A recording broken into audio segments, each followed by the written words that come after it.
Good morning, ladies and gentlemen. This is Arnis Luks here at the Crossroads, and I'd like to welcome a new guest from Texas. Welcome, Mark Anderson. Great to be here, Arnie. No worries. Pleased to have you. What's the weather like in Texas, Mark? Fahrenheit, it's about 75 to 80 degrees, fairly breezy because I'm near the Gulf of Mexico. Okay, cool. All right. Well, we're probably receiving similar weather here in Adelaide. I'd like to continue welcoming our guest, Wallace Klinck from Canada. Welcome, Wallace. Oh, hi, Arnie. Nice to be with you again and with the new group. No worries. How's your Arnie, weather? How's your weather, Wally? it's pretty decent. It's pretty decent. It's around the 0 point or even melting a bit. Okay, beautiful. And finally, Robert Klinck. Welcome, Robert. Good to be here, Arnie. No worries. Minus 25 last night, minus 30 with the wind factor. Oh well. Pretty brutal on this side of the country. Yeah, that's incredible. The variability because we're roughly plus 30 maximum today, centigrade, Yeah. and there you are. Look at minus 30. It's just but this is adaptation. This is what people do, and it's very interesting that we're able to accommodate such variability in the climate. Okay, today's topic: paradise denied. It's an interesting subject because the in a land of milk and honey, in a land of plenty, where we have so much productive capacity, we have so many availabilities, if you like, of raw materials, of technology, of innovation, of creativeness, and here we are, homelessness rampant right throughout each country. Each state is experiencing it. I know in Australia where we have politicians who are actually banging the doors because of the situation. Here we have plenty, and yet there's rampant poverty. It is so wrong. And this opens if you like, our subject, paradise denied. Mark Anderson, you've got the floor. Yeah, it's a predicament that we're in, a very ongoing predicament that's completely avoidable.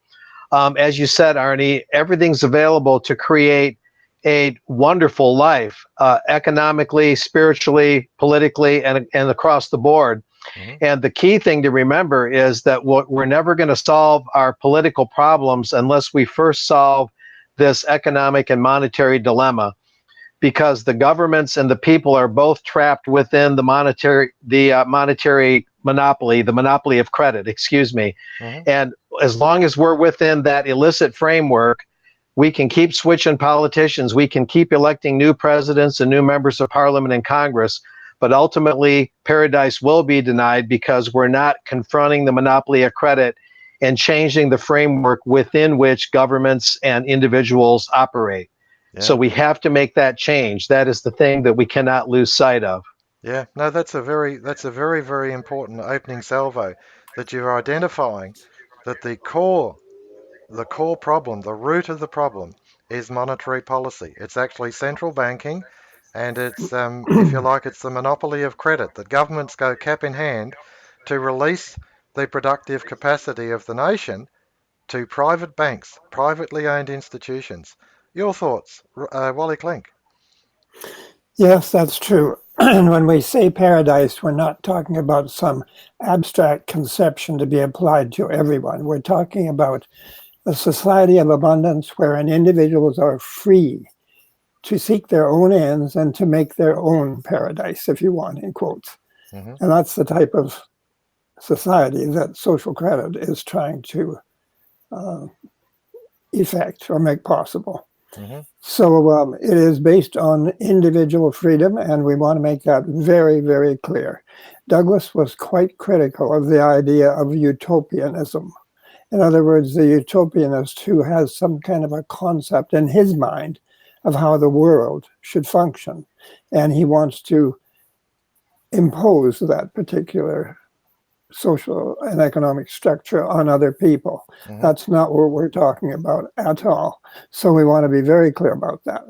Yeah, no, that's a very good point, Wallace. I noticed that you mentioned an imposition of someone else's point of view over other people, and that to me is quite profound, as if power A utopianist wants to exercise power over others, whereas a stable, cohesive society is about power being exercised by the individual, freedom of choice. And of course, that is the function of government, is to provide the environment for the individuals to make those freedoms of choice. Your thoughts, Robert Klinck? Well, people have short memories, unfortunately, and they're the young people, at least, are always convinced that the experience they're having is normal. But in fact, if you look at history, there have been periods when people were, in some ways at least, substantially better off than we are today. In the Middle Ages, there was the phenomenon of what is known as Merry England. And in that period of time, there was something like 100 days of religious festivals every year. And on religious festivals, people were not allowed to work. Now, this might have been some kind of form of social control, but it also was a liberation of the individual from the obligation to toil all the time. These people were often on, big estates and that sort of thing, but they were liberated from their obligations to work for those estates for these lengthy periods because of religious festivals. Yeah. We've lost that. And if you look even back at more recent times, back in the 1950s, when one man could earn a salary adequate to provide his family with a home, with a car, their new car every 3 years or something like that. And you didn't see beggars on the streets. I moved to Ottawa back in the 1970s. There were no beggars on the streets. Today, there are beggars at every intersection. There are 4 beggars operating the different points of the intersection. And these are basically homeless people. It's a deterioration in society that is absolutely scandalous and totally inconsistent with the growing potentiality of society to provide material comfort for its citizens. Yeah. So that's beautifully put. I can mention too that there's an attack on language, and regarding these religious festivals, in the French language, the word chômer used to be to celebrate a religious festival. Today, it's been converted into something called chômage, which is unemployment, which is a total disaster. Yeah. So this is another example of how language has been subverted. We know it's been subverted in English. It's a phenomenon that goes on in every culture. Yeah. And no, that's well there you go. put. Yeah, no, thank you for that, Robert. That's well put. Very important that the attack on us, for us to actually not be cohesive, is part of it is language, part of it is culture, the deconstruction of our, if you like, our Christian roots.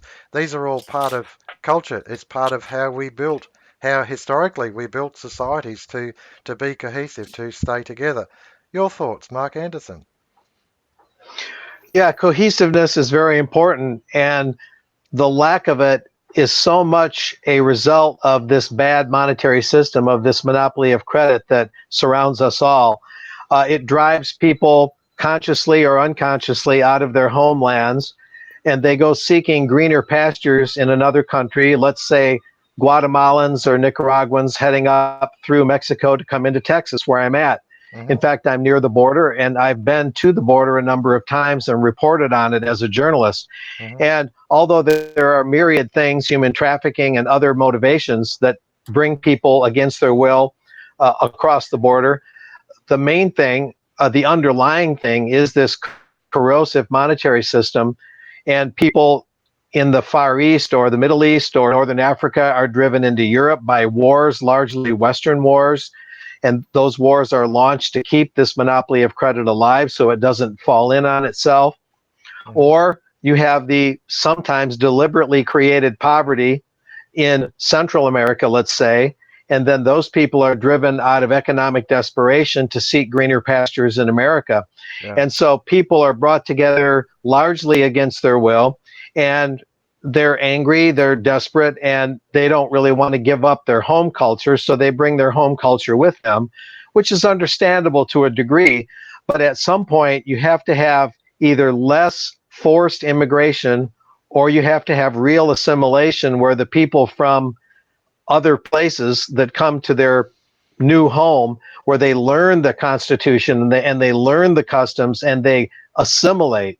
Hmm. Otherwise, you just have the clash of civilizations that Trilateral Commission people wrote about rather favorably, such as Samuel P. Huntington and other globalists that welcomed or at least tolerated this deliberately created clash of civilizations. Hmm. So, if we get the proper monetary and financial reforms in place and fix the defects, you wouldn't have so much of this forced migration, and you wouldn't have this clash of cultures, and then we wouldn't have to surrender our own just to accommodate the others.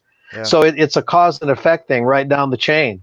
Yeah, no, that's an interesting comment. Just this weekend, I was writing an article and reading articles about our immigration issues in Australia, and the fact that 100,000 students are currently overseas and are having trouble getting back because of this virus thing in China, and they're deferring the start of the year, the study year at the universities. 100,000 students. The fact is, this is the mechanism whereby we get 100,000 new migrants every year. It's actually through our universities, virtually automatic. If you do a degree in our universities, then you can apply for citizenship and get it. So it really is a challenge to the thinking community. Is this an acceptable policy, and is it not? And of course, because the major parties are both pursuing the same policy, the end result is a deconstruction, if you like, of the host culture, and of course they're left floundering. How did all this go wrong? When they think they're going to vote for one, they vote for the other to try and fix it, and of course the issue gets worse. Your thoughts, Wally Klinck? Yes, that's true, Arnie. And this whole thing really does have a metaphysical cause. It's every society has to have some kind of a philosophical approach generally to how they think and live, Hmm. how they behave, how they produce, how they consume, and generally the style of life that they wish to pursue. Now, the problem here is that we have, as you mentioned, an incomprehensible situation of poverty amidst plenty. Now, if you think about that, it's a complete contradiction in terms. It is logically, it's unsound. It simply doesn't hold together. Hmm. So, from a social credit standpoint, and getting down to technical aspects of economics,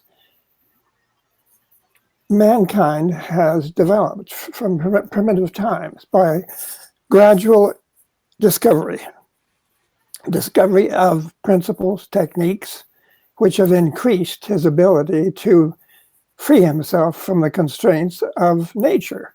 We have been able to enrich our lives and to increase our wealth, if you want, the consumer's ability to experience life. Now, what we call in social credit, these are increments of association, and they have built up incrementally into what we call the cultural heritage. And we depend upon the cultural heritage more and more for our functioning in an economic sense. We refer to discussions or to discoveries and to developments in the past and build upon them. And that way we have increasing efficiencies that are built into the system, which releases the need for a given amount of human labor in respect of a given amount of output. So that efficiencies actually do reduce the need for human input, Hmm. which is a marvelous thing because it frees us for cultural activities. It frees us from anxiety and stress and strain. It frees us from the very wasteful activities that we go into to a large extent. We have millions of people running off to work every day down the highways, running back again, taking public transport. And I think we have to ask ourselves, why are we doing this? Yeah. Are we really doing it for a good purpose? Now, if to the extent that we're doing it merely to earn incomes, and I mean financial incomes, so that we can purchase what incidentally has produced in the past, we have to think about that very seriously, because if we're just engaging in activity merely to collect money so that we can produce things that we've already consumed, things we've already produced, Yeah. then something doesn't sound as though it's being organized in a very rational way. Yeah. Because the money that we're earning today, we're not saving it so that we can access or purchase the goods which will come out in the future, the goods upon which we are currently working. We're using our current incomes to buy past production. Mm-hmm. And those incomes are being canceled because they go back to the system, to the producer, and he pays off his production loan to the bank, and the bank cancels the money out of existence. It no longer exists. Yeah. Now, what do you do when these goods you're working on come out and you're faced with the problem of how to purchase them? You don't have the money because the money that is the cost of them has been canceled in respect of previous consumption, in respect of previous production. Now, this is a real problem. We've produced the goods, they're there, they're available for us, but we have a blockage. The blockage is in consumption, not in production, it's in consumption. That's right. That actually leads us, Wally, into the thought of, I know there's a discussion in North America each year. It's called the Basic Income Guarantee discussion. And I know that social credit has got a distinctive other point of view. And I think that's very important that we clarify it, because what we're talking about is production that has already happened. And here we are working in order to buy something that is already there. And of course, there's an anomaly in the, if you like, the distribution, the ability to actually consume what's already there. So the basic income is an option. It's out there, but of course Douglas the Douglas proposed national dividend is an entirely different concept. Do you want to take that up, Robert Klinck? Well, the Douglas proposal is designed to fill a gap between collective prices and collective incomes. So the basic income people always have the idea that they're going to award, I don't know, $12,000 or something like that as a minimum that everybody will be entitled to receive in society. But it doesn't even look at the issue of a deficiency of buying power that's inherent in the economic system. So it is, and also it's based on, usually it's based on the concept of taxing the rich to distribute their money to the less fortunate. And that is just sort of a dialectical situation that causes friction within society. It's a class war in effect, which is always the solution that the orthodox people propose. But Douglas said there's a deficiency of purchasing power, and it should be made up by the issuance of new purchasing power, fresh purchasing power, without debt, so that people can make full use of their productive potential to the extent they want, and not suffer with the burden of debt growing and going on into the future. It deals with problems of the time at the time, rather than trying to put them off forever. So what we have now is a situation where there is artificial austerity imposed on virtually every society. People are always wondering about whether we're going to have a recession or a depression. Personally, I think we're constantly in a depression because we're not making full use of our productive capacity. That's right. That's a very valid point, Robert, that we can't actually liquidate the price of production. We can't liquidate it so that the producer can actually pay his loans back to the bank. I mean, if you were on an island and you had a self-sustaining economy, who do you owe the money to? You owe it to yourself, so it needs to be liquidated. If you're producing something, you need to be able to resolve the cost of that production, and that should be by the prices being sufficiently returned back to pay any loans off. The community is the one that's mobilising it. They're using the raw materials that actually correctly belong to that very community. Your thoughts, Mark Anderson? Yeah, Wallace and Robert made some very salient points there. First, what Wallace said about this log jam, where we have this deficiency of purchasing power, and how we got to fill that gap. It's often called the gap, Mm-hmm. and that is the critical thing. That is the critical, you know, missing link to fill.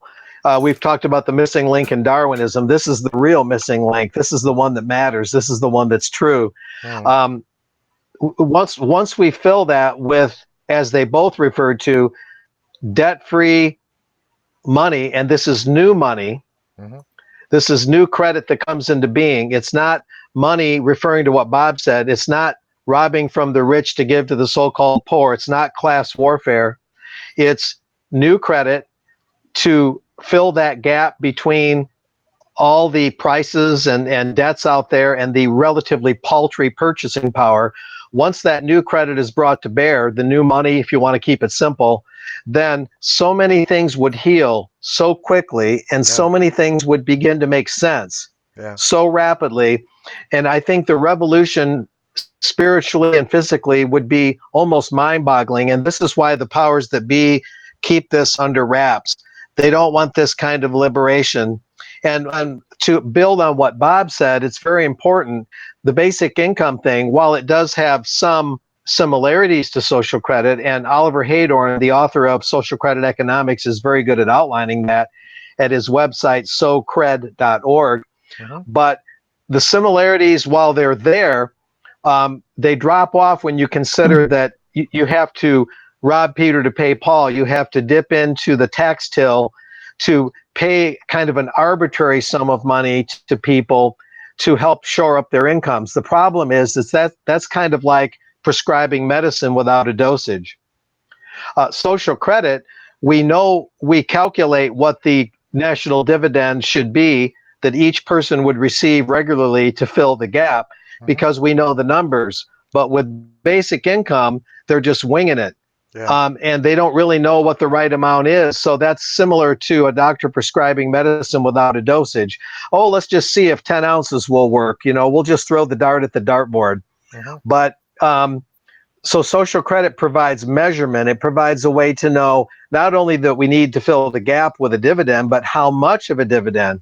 And that dividend would go up or down depending on how big the gap is. Mm-hmm. And that's proper. We know what the dosage is, quote unquote. Yeah. And this is why social credit is similar to basic income, but it transcends it because it answers the problems that basic income have.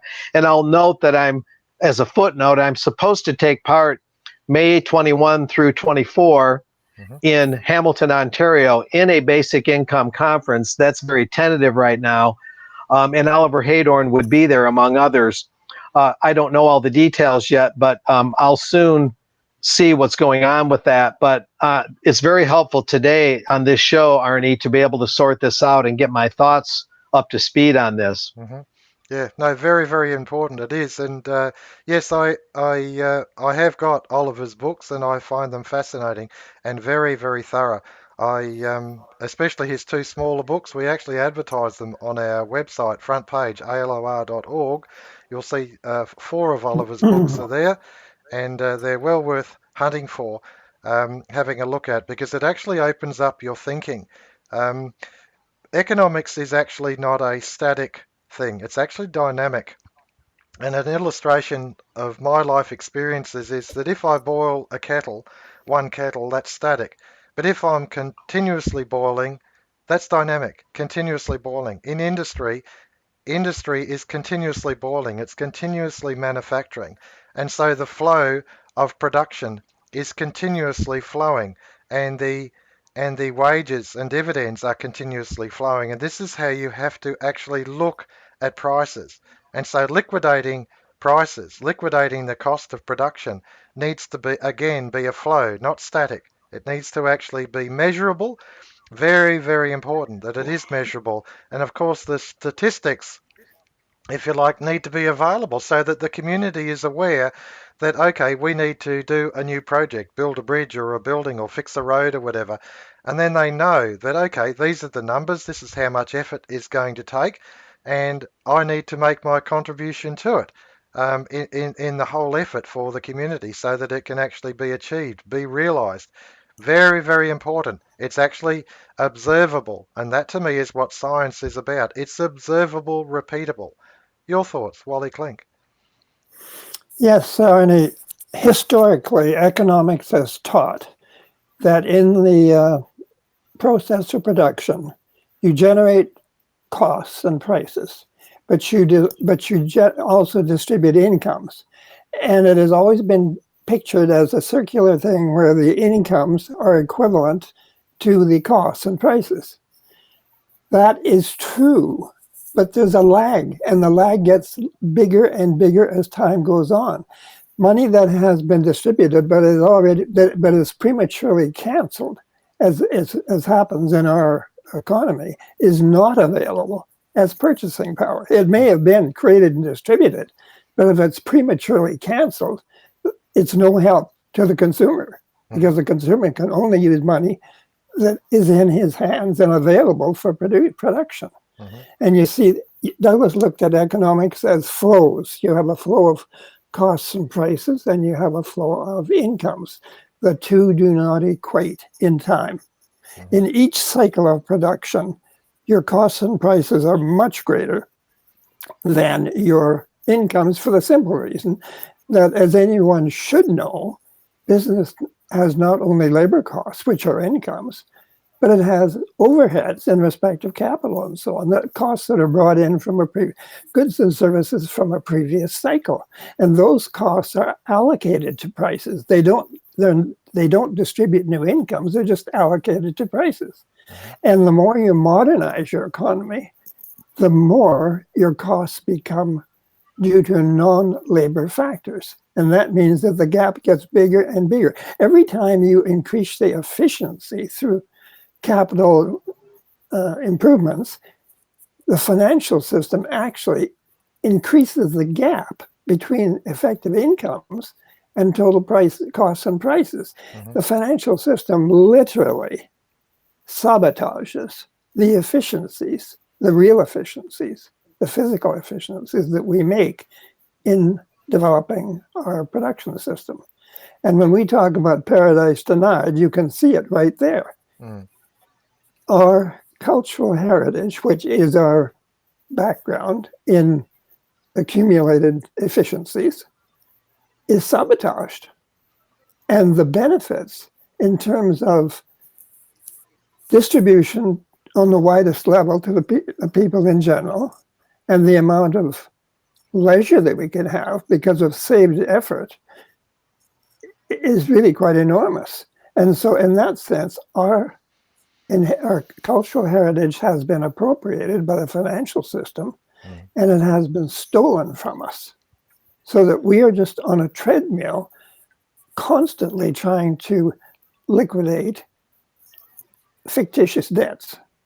If you think about production, forget about money, it doesn't exist. You're only thinking about things, energy being applied to materials.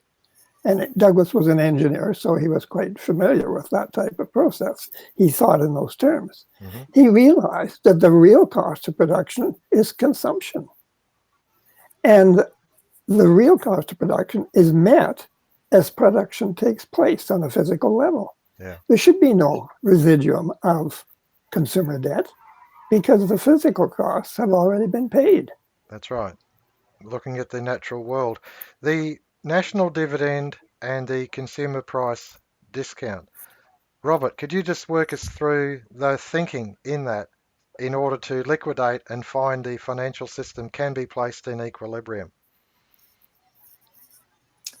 Well, the discount proposal is a reflection of Douglas's proposition. It's not a proposition, it's a statement of fact that the true cost of production is consumption.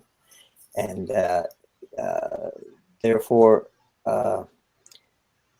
he proposed that because consumption is continuously going down in any productive program, you have to have a filling of the gap. And he said that this could be accomplished by discounting prices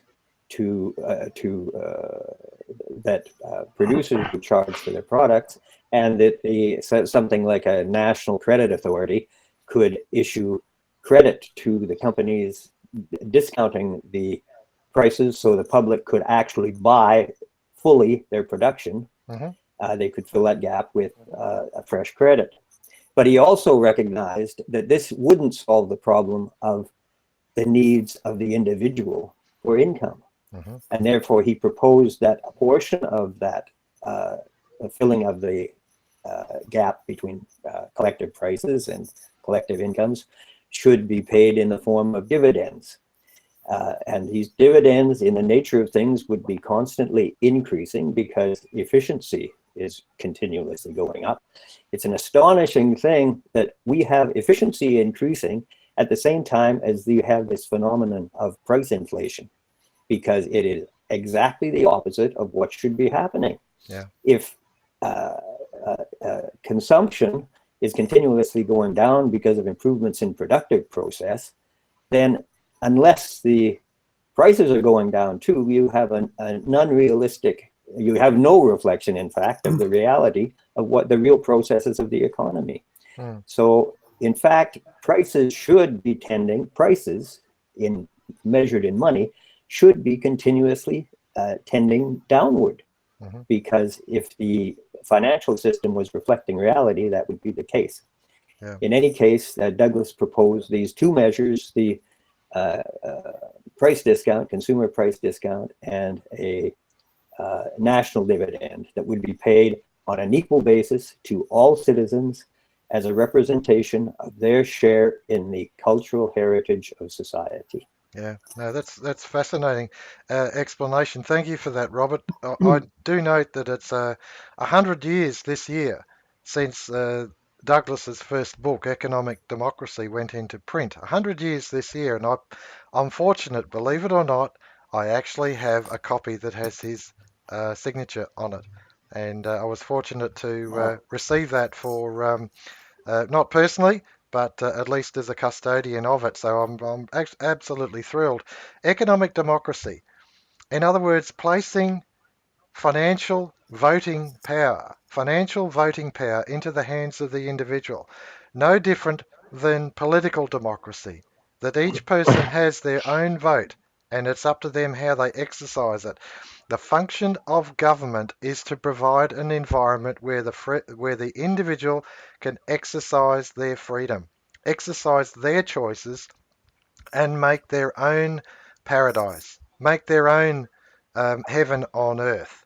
That's what the purpose of government is about. It's not to dictate, it's not to be authoritarian, it is to serve. It is to uphold the law and provide the environment for the individual to find expression in their own life. There is no other justification for government. Now, I do note we're at the 33-minute mark. I've found this really, really enjoyable, today's forum, and will ask for final thoughts and closing comments. Mark Anderson. Thanks, Arnie. Great show. Great to be on for the first time. Yeah, the paradise thing. What's interesting is, in my opinion, the paradise, if you want to use that word, the vastly more free society and more relaxed society that we would live in with the proper introduction of social credit, it would be both a personal and a universal paradise, both societal and individual. I don't think there's any dichotomy there. And it would create much more spirituality. The transcendent parts of Christianity would actually take on more meaning as we get the organic part in order, as we get our organic society in order. Many more people would come to the Christian faith because they would see more credibility in it. And so a lot of the Christian leaders, both Catholic and Protestant, need to wake up on this and need to look at this more closely. If they want to have more souls for heaven, they need to have a better organic, earthly application of Christian principles in our everyday life. Mm. And so this paradise that would be found rather than denied would be for everyone at all levels, both societal and individual. What a wonderful world it would be. Yeah. And this is what we need to see. We need to see not only the obstacles, excuse me, but the ideals, the good part of this, and preach the gospel, so to speak, but only in this organic realm as well. Mm-hmm. And that's very important. And so hopefully this is what will happen, and we'll strive for what can be ours, and realize it's within our reach. Mm. Beautifully put. Thank you so, so much, Mark Anderson. Closing comments and thoughts, Wally Klinck. Well, I certainly second what Mark has very eloquently said. We certainly do have to, I think we have to take a second look at Christianity. A lot of people who consider themselves to be Christians are great advocates, judgmental advocates of work. Work seems to be the primary thing. Responsibility and work, continuous work, seems to be the primary thing in their mind. Well, the idea of Christianity is salvation through grace. Mm. Grace is a gift. Salvation through works is what leads us to just enormous waste. Wars, because wars are a very effective way of distributing incomes. And that's why in the West here, our economies are largely, significantly based upon continuous war. Mm. Now, this certainly can't be regarded as a Christian objective. So I think we have to take a second look. People like to talk about Paul when he said, you don't work, you don't eat. But Paul was speaking in very primitive times in very specific conditions. And he was an old Pharisee. Maybe there was a little bit of a holdover from his previous convictions. But in any case, that's not what applies today. We have absolutely super capabilities in production. And the producer cannot consume what he produces because he produces far more than he could possibly consume. So there has to be a mechanism of distribution. In a mass production system, you have to have a mass distribution system. Mm-hmm. Otherwise, it gets choked up at the point of consumption. And when that happens, that in turn has its effect on the producer, because a producer will not and cannot produce if he can't sell. Mm-hmm. So if there's something wrong at the consumption end, it has to be fixed. And that is what social credit from a technical standpoint is talking about. Yeah. And so I'd just like to make that point. And the compensated price also has, as Douglas said, there's not much point paying a dividend if it's just going to allow prices to absorb that by moving upward. We have to make the price system self-liquidating so that it actually, the problem is not being able to liquidate the cost of production.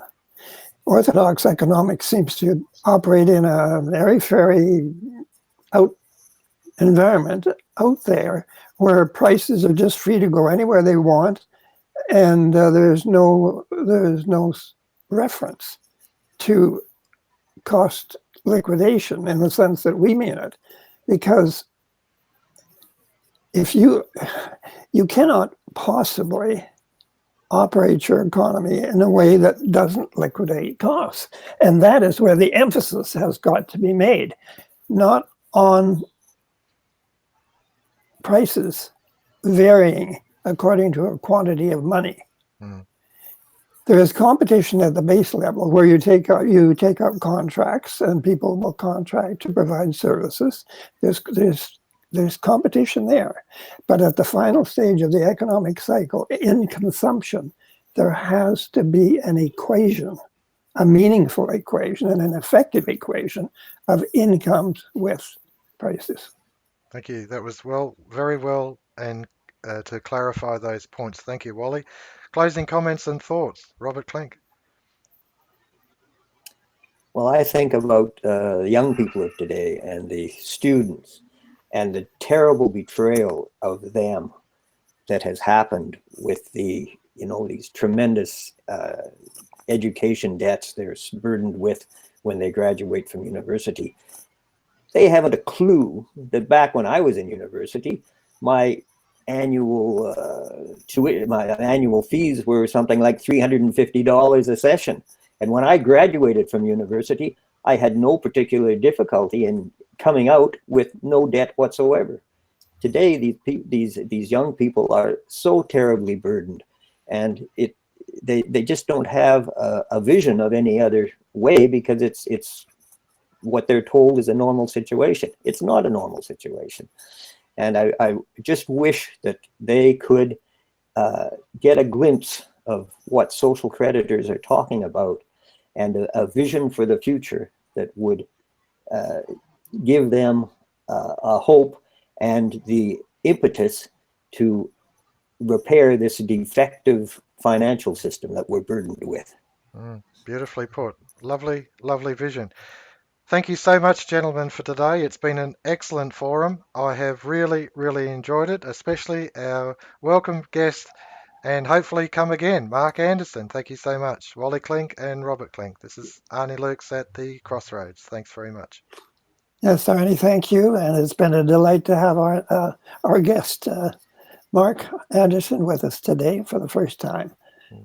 Great. We hope Thanks, from guys. another part of the world. Great. All right. Cheers then.